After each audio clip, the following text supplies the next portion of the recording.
ñu ngi koy tàmbalee ci campagne électorale yi xam ngeen ni ay bés yi ñu génn maanaam samedi bi ñu génn la campagne électorale yi tàmbale jëm ci wàllu élection municipale jëm ci wàllu gox-goxaan yi maanaam muy mairie yi ginnaaw bi élection locale yi tàmbalee nag gis nañu mi ngi tàmbalee ci ay violence maanaam ay xeex ay gaañu-gaañu ay dóorante ay jamante yoo xamante ni am ginnaaw bi nga xamante ni balaa élection locale yi doon ñëw campagne yi gis nañu kilifa diine yi ñëpp sàkku ni que pour ñu def benn campagne boo xamante ni non violence lay doon maanaam du am benn violence am ñoo xamante ni nanguwuñu woon signé charte boobu bokk na ci waa coalition Yewwi Askan bi ki ko njëkkoon wax nag di Ousmane Sonko ne woon na moom du ko signé ndaxte du wax loo xamante ni gëmu ko yëf hypocrite la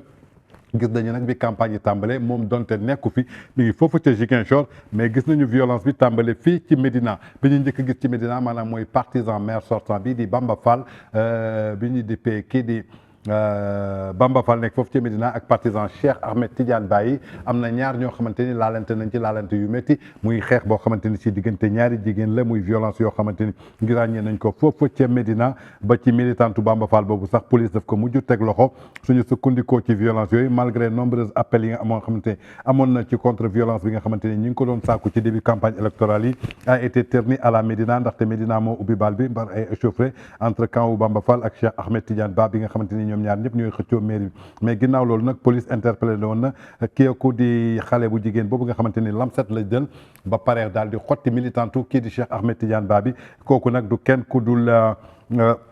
benn militantu Bamba Fall bi nga xamante ni mooy maire sortant bi di dénoncer acte arbitraire ce qui s'est passé hier est un différend privé entre deux dames et si Astou Sène n'est pas libéré nous irons tous au commissariat parce qu'on sait tous qu'il n'y a pas de plainte donc daal kàddu yooyu la Bamba Fall yëkkati woon nee na suñu libéré wul kii di Astou Sène mi nga xamante ni moo jël lañ set daal di ñaas kii di Fatou Wade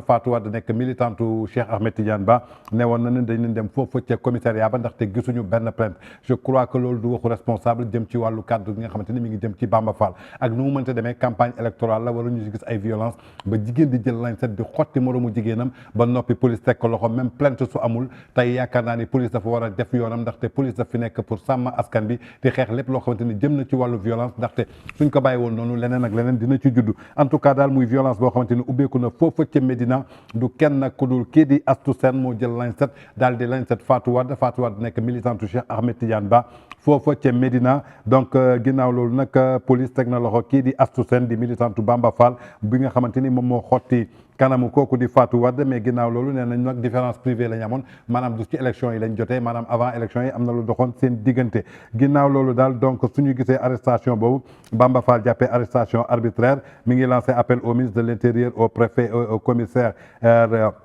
de la course xamal ni que course meeting bi nga xamante ni amoon na dimanche boobu ñu génn il en a profité pour lancer un message clair contre la violence que chacun sache que la violence est l'arme des faibles je n'invite personne à se battre ou à jeter des pierres je suis persuadé que la violence ne nous arrange pas nous mais plutôt le camp adverse kàddu yooyu daal la Bamba Fall yëkkati nee na daal xam na ni violence bi jógewul ci ñoom mais ci camp adverse bi la jógee ginnaaw loolu nag kii di Cheikh Ahmed Tidiane Ba moom it mi ngi mené benn campagne boo xamante ne bu extraordinaire la foofu ca Médina gis nañu ñëpp a ngi koy so ñëw gis nañu keroog demoon na foofu ca Paco Jackson Thiam rek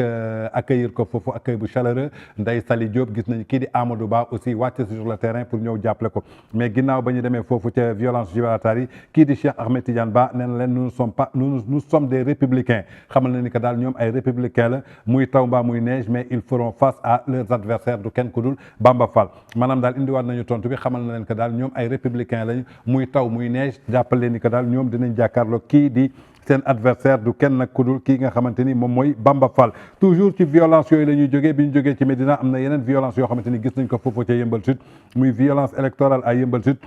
muy cortège u maire sortant bi nga xamante ni di Bara Gaye bokk ci coalition yow muy Yewwi Askan bi moom la ñu attaqué muy beneen violence boo xamante ni gis nañ ko 2 jours rek après l'ouverture ginnaaw bu mu ubbee samedi dimanche violence yi am foofu ca Médina altine bi maanaam muy lundi d'après l'ouverture de la campagne électorale la situation commence à être tendue dans certaines localités les actes de violence commencent à s'installer en effet après les Parcelles Assainies c'est au tour du candidat de la coalition Yewwi Askan bi d'être victime d'agression ce dimanche 9 janvier 2022 à Yeumbeul Sud du kenn nag lu dul cortège yu kii di Bara Gaye di maire sortant moom la ñu attaqué foofu. L'information concernant l'attaque du candidat sortant à la mairie de Yeumbeul Modou Bara Gaye de Yewwi Askan Wi a été confirmée par le mandataire de Yewwi muy Yewwi Askan Wi Abdoulaye Sagna moo ko confirmé biñ ko joindre au téléphone. Ce dernier confirme que le cortège de la coalition Yewwi Askan Wi dirigé par son candidat Bara Gaye a été sauvagement attaqué par des nervis du candidat de Benno Bokk Yakaar. Le ministre Amadou Hott faisant plusieurs blessés graves. Un cortège pacifique composé d'hommes et de femmes sans aucune arme, pourtant libre de tout mouvement sur l'étendue du territoire communal dans un contexte de campagne électorale tel est stipulé par la loi. Un tel acte ne se reproduira plus sans riposte appropriée. Nous ne laisserons pas notre volonté de fair play primer sur notre devoir de protection vis-à-vis de nos militants et de défendre les libertés du mouvement des citoyens garanties par notre Constitution. Laisse entendre Abdoulaye Sagna moom moo xamale lool. Selon lui, l'homme de la coalition de la majorité qui utilise les moyens de la République maanaam muy Amadou Hott bi nga xamante ne mi ngi utiliser moyens de la République pour agresser nos citoyens doivent à jamais appartenir au passé dans le Sénégal. Que propose la coalition Yewwi Askan Wi? Quel qu'en soit le prix, nous paierons pour un Yeumbeul Sud digne, libre et fier. Muy ay kàddu yoo xamante ni kii di Abdoulaye Sagna yëkkati na ko xamal na ni kii di Amadou Hott nekk ci pouvoir bi maanaam Benno Bokk Yaakaar mooy état bi lay utiliser maanaam di ko xeexee ak seen militant duñ ko nangu. Que toutes les autorités compétentes prennent leurs responsabilités face à cette situation plus que déplorable. Le vrai combat se déflourera dans les urnes comme dans une république civilisée et dont le verdict est déjà prononcé par les Yeumbeullois en faveur de Bara Gaye. N'en déplaise pas le candidat importé, témoigne-t-il. Abdoulaye Sagna daal wax na ay waxam maanaam courage ci jëmale sa kanam ginnaaw bu violence yi amee moom attaqué na kii nga xamante ne mooy Amadou Hott di ministre des finances nekk candidat Benno Bokk Yaakaar foofa ca mairie Yeumbeul Sud bi nga xamante ne mi ngi koy xëccoo kii nga xamante ni muy Bara Gaye di maire sortant wi mais violence yi gis nañ ko fa bare na trop bi ñu attaqué cortège yu Bara Gaye xamal na ni ko du kenn ku dul ay militants Amadou Hott bu bokk foofu ca Benno Bokk Yaakaar. Toujours ci violence yi lay ñëw. ginnaaw loolu gisoon nañu ay violence yoo xamante ni amoon na foofu aussi ca Parcelles Assainies ginnaaw bu violence yi amee ca Parcelles Assainies si la ñuy jël ndox bu bon sotti ko kii di Mimi Touré nekkoon fi première ministre mooy ay incident yoo xamante ni amoon na foofu ca meetingu Parcelles Assainies. Mimi Touré nag ginnaaw loolu dellu si na pour rétablir la vérité wax ñun lépp naka la demee. Nee na meeting d'ouverture bi nga xamante ni muy campagne électorale coalition Benno Bokk Yaakaar bu Dakar bi amoon foofu ay émaillé muy quelques incidents yoo xamante ni poussé woon na certains responsables coalition Aminata Touré Zator Mbaye ak maître Ousmane Seye maanaam ñi vidé lieux yi avant le démarrage du meeting. ginnaaw balaa meeting bi di commencé sax la coow li commencé incidents yi commencé si la ñuy jëloon nag benn ndox bu salté boo xamante ni dañ ko sotti kii di Mimi Touré mooy ay incidents yoo xamante ni largement relayé nañ ko par la presse et interprété différemment par la presse du jour. ginnaaw loolu nag Mimi Touré moom mi fekkee mbir mi li ñuy wax rek nit ku nekk mën na jooy dëjëm bi ñu xëyee gis nañu presse bi interprété ko nu leen neexee waaye Mimi Touré dellu siwaat na xamal ni que presse bi réel na ko nu leen neexee mais ce qui fait réagir l'ex-président du conseil économique et social et environnemental dans un note qui nous est parvenu, Aminata Touré rétablit les faits. mi ngi ñuy xamal daal c'est de notre devoir de soutenir sans réserve nos candidats pour une belle victoire de notre coalition dans la capitale du pays qu'est Dakar. Il faut dire d'abord qu'il y a eu une belle mobilisation du candidat de notre coalition, Moussa Sy, aux Parcelles Assainies. Le stade était rempli à craquer dans l'après-midi, mais le meeting a commencé tard. C'est une leçon à tirer afin que les femmes puissent rentrer tôt en toute sécurité. Je suis étonné de lire dans la presse que de l'eau m'a été versée. Cela est complètement faux. Mon boubou est bien plié et rangé dans mon armoire au moment où je vous parle. Je suis reparti tranquillement avec mon ami maître Ousmane Seye. Quand nous avons estimé qu'il fallait mieux le faire, j'ai une sécurité professionnelle qui me laisse pas surprendre et une expérience de campagne électorale à un autre niveau au-delà des incidents. Regrettable être partisan de la coalition, j'encourage le candidat Moussa Sy et tous les autres à rester concentrés sur la victoire à venir et tous les responsables de Benno Bokk Yakaar à Dakar à travailler dans l'unité. Nous devons offrir aux candidats, aux Dakarois, un bel exemple de solidarité, de sérénité, des idées novatrices pour transformer notre capitale qui a beaucoup perdu de son lustre datant tente d'éclairer Aminata Touré kon nag yaakaar naa ni ginnaaw incident yooyu nga xamante ni amoon na foofa ca Parcelles Assainies ginnaaw bi ñu defee benn forte mobilisation muy waa Benno Bokk Yaakaar Mimi Touré bi fi nekkoon premier ministre Dièye fi nekk présidente conseil économique et social bi Idrissa Seck jiite jamono ji nee na ñoom seen devoir la tey pour ñu gunge ak soutenir seen candidat yooyu nga xamante ni tey investir nañ leen pour ñu défendre seen gox-goxaan yi donc meeting bu ñu mënti def dañu fa war a ñëw donc meeting bi stade bi dafa feesoon dara mais dafa yéexoon a commencé mais jëlee nañ ci leçon pour que permettre que ñëpp koo xamante ni militant nga ñëw nga mu teel a commencé mu teel a jeex nga ñibbi en toute sécurité ginnaaw nag ndox bu salte boobu ñu waxoon tuur nañ ko kii di Mimi Touré nee na loolu yëpp dara abu ci ginnaaw presse bi bu ñu traité benn information boo xamante ni mooy loolu nee na jamono jii mu doon wax ak man jàppale ni que yére bu mu soloon mi ngi noonu mu lem ko dugal ko ci biir armoire am nee na dafa ànd ak ay garde rapprochés yoo xamante ni ay professionnels lañu kenn du leen bàyyi ñoo xamante ni dañ leen di bett muy ay violence yoo xamante ni ba tey jii nag toujours comme ni ma koy waxee nemmeeku nañ ko lépp loo xamante ni jëm na ci wàllu campagne électorale yi jamono yii ñu toll maanaam ñu noté ko foofu bu baax a baax gis nañu aussi beneen incident boo xamante ni am na foofu ca Mbour diggante waa Pastef di Maître Tall bi nga xamante ni mooy candidat waa Pastef foofu ak kii di député boobu Sira Ndiaye ginnaaw loolu gisoon nañ ci nga kii di Sira Ndiaye génn nee na ñi leen agressé waa Pastef dañoo këf périgam maanaam sàcc périgam kii di Maître Tall tamit bu Yewwi Askan bi tamit nee na Sira Ndiaye moom moo këf périgu kii nga xamante ne mooy militant en tout cas nañu jàpp ni que campagne électorale la ñu jëm pour gox-goxaan yi gox-goxaan nag du kenn koo xamante ni waa gox gi ñoom ñooy xool ki leen neex ñu tànn ko ku leen neex ñu dénk ko seen gox en tout cas maire yi fa nekkoon ñu doon ay maire sortant bëgg a déposer seen candidat je crois que tey jarul coow jarul xuloo seen bilan rek war na firndeel lépp ndaxte suñ la dénkee mairie c'est pour nga defar gox gi donc jarul nga ñëw di woo population bi danaan kaay leen xool man maa defar tali bi man maa defar banc public bi man maa defar stade bi man maa defar li jaru ko ndaxte loolu lañ la fale def la maire ci dëkk ba donc je crois que soo amee benn bilan boo xamante ni bilan bu positif la askan bi fay yeewoo di jàkkaarloo yow di ko gis je crois que jarul xuloo jarul xeex donc ñeneen ñoo xamante ni aussi dañu am beneen vision pour mën a changer waat maanaam gox gi ñooñu aussi dañuy ñëw indi seen programme mais en tout cas nañu xam ne ñoom ñëpp ay sénégalais lañu carte d'identité sénégalaise la ñu yor ñoom ñoo bokk ndey ñoom ñoo bokk baay comme nuñ koy waxee rek Sénégal mën nañoo xuloo waaye duñu mës a rayante ndaxte tey yow miy xëccoo fii soo xoolee ci sa biir famille amaan na am na koo xamante ni mi ngi sëyee keneen koo xamante ni mu ngi ci biir famille donc ay jarbaat ñi ngi ci biir ay doom ñi ngi ci biir ay rakk ñi ngi ci biir ay sëyante ñi ngi ci biir donc dañu delloosiwaat xel yi xam ne li ñuy xëccoo jaru ko askan bi ñoom ñoo yor seen carte keroog le 23 janvier incha allah askan bi ñooy jël seen carte dem ci urne yi xool ki leen neex ñu votel ko ñooy xool kan moo leen doy ci seen gox ñu sànni ko seen carte kon pour man am ngeen droit en tant que des politiciens def seen ay campagne électorale comme ni ngeen koy defee ay porte à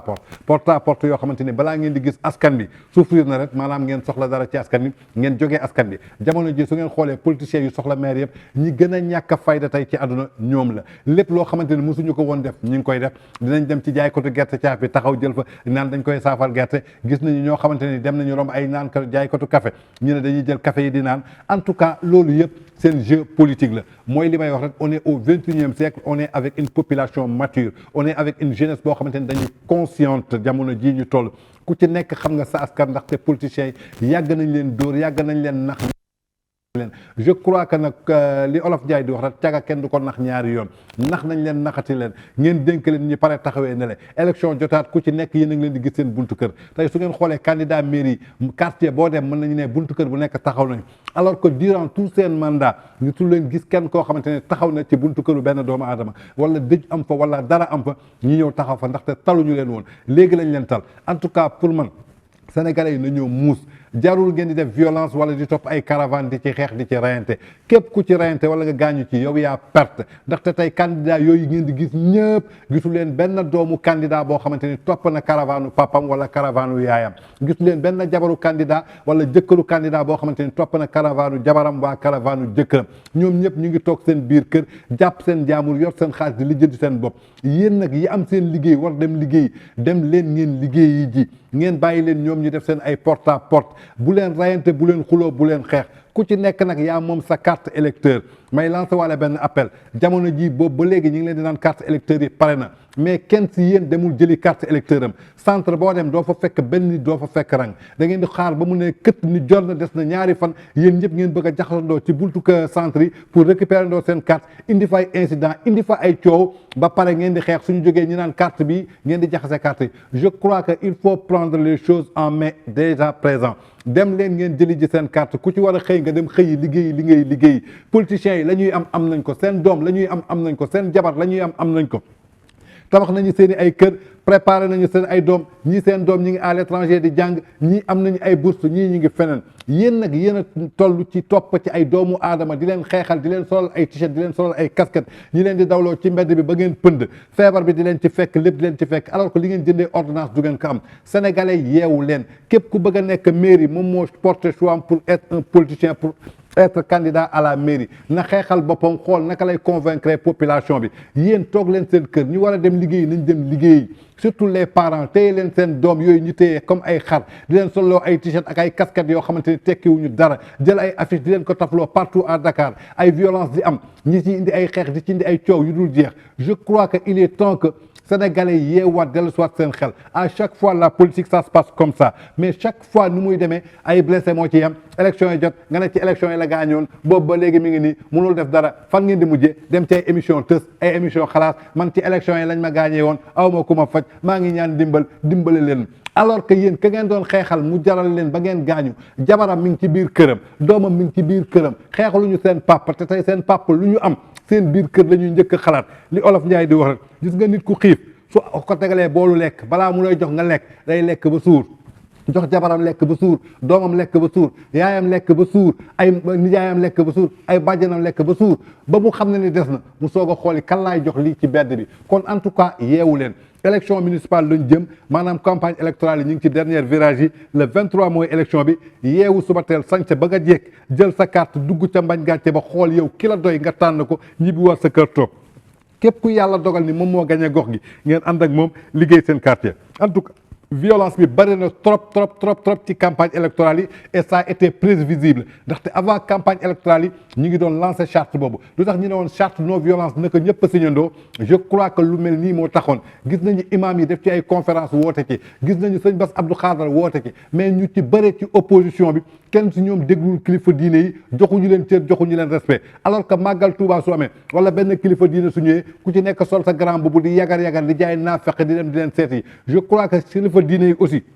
ñoom ñoo war a jël seen ay responsabilité xam ne ni que tey ñoom ay kilifa diine la ñu maanaam dañoo jokk ci diine Seydina Muhammad sallallahu alayhi wa sallam ku ci nekk yaa xam murit nga yaa xam tijaan nga yaa xam layen nga yaa xam ñeseen nga seen bàyyi tey liñ fi liggéey du politique moo taxoon ñu liggéey ko du alalu aduna moo taxoon ñu liggéey ko ndaxte Serigne Touba yàlla mayoon na ko lu dul jeex mayoon na ko doole waaye keroog ba ko tubaab bi dugalee ci bato ba muy dem ba ko xañ lépp yàlla may na ko pouvoir ak puissance boo xamante ne mënoon na xeex ak ñoom mais daf leen ko bàyyee je crois que ñooñu dañoo dëddu aduna tey soo xoolee référence ci Serigne Saliou Mbacké yaakaar naa ni milliard ak dërëm la yemale woon kenn musul gis Serigne Saliou Mbacké sol ay jesner yoo xamante ne dañ ko gome ci kaw ba ci suuf foo ko fekk ma ngi ca piliyaanam wala ma ngi ca suuf teg kafeem bañ ko njëkkee indi limousine ñëpp di ko tiitaroo daf ko yóbbu ca tool ya def ca ngooñ je crois que tey yéen a war a am benn matuwaay ba nga xamante ni politiciens yi ñëw di leen nax bëkk néeg yi ngeen di teg ci bunt bi ñii doon ay courtier seen intérêt personnel kese moo leen ñor koo ci graissé mu jël dugal la ci biir kër sëriñ bi mu wax loola foox yoo xamante ni gëmuñu ko te yéen ëllëg ci biir seen bàyyi seen kilifa yi suñu ñëwee ñaan leen ñi wal ne que ñoom ormaaluñu seen kilifa teguñu leen ñu ngi leen di teg comme yekk bu naqadi en tout cas ku respecté wul sa këru diina waru leen ko respecté je crois que c'est un message fort qu'on doit lancer à tous les Sénégalais delloosiwaat leen seen xel xam ne ni Sénégal benn bopp la kenn mënu ko xar ñaar élection yi ñuy xëccoo ay Sénégalais ñoo koy xëccoo du ay Guinéen du ay Malien du ay Tchadien donc nañu xam ne que ñooñu di ko xëccoo nu ñuy rayantee ci diggu bëccëg bi nii di jaarante ay caravane su guddi jotee dañuy wootante téléphone ñoom ñooy gisante xool plan yi ñuy teg sénégalais yi ngir yàlla yeewaatul leen mère de famille père de famille téye leen seen doom ci caravane yii ñi leen di solloo ay t-shirt yu ñàkk fayda di leen solloo ay casquettes yu ñàkk fayda dawloo leen ci dëkk bi dugal leen ci ay oto ñuy daw ay risques yu bëri nekk ci te ku ci gaañu fàttee nañ la en tout cas muy ay violence yoo xamante ni ràññee nañ ko bu bëri ci début campagne électorale yi ku siiw yéena ku siiwal dëgg la ku yàqu yéena ku yàq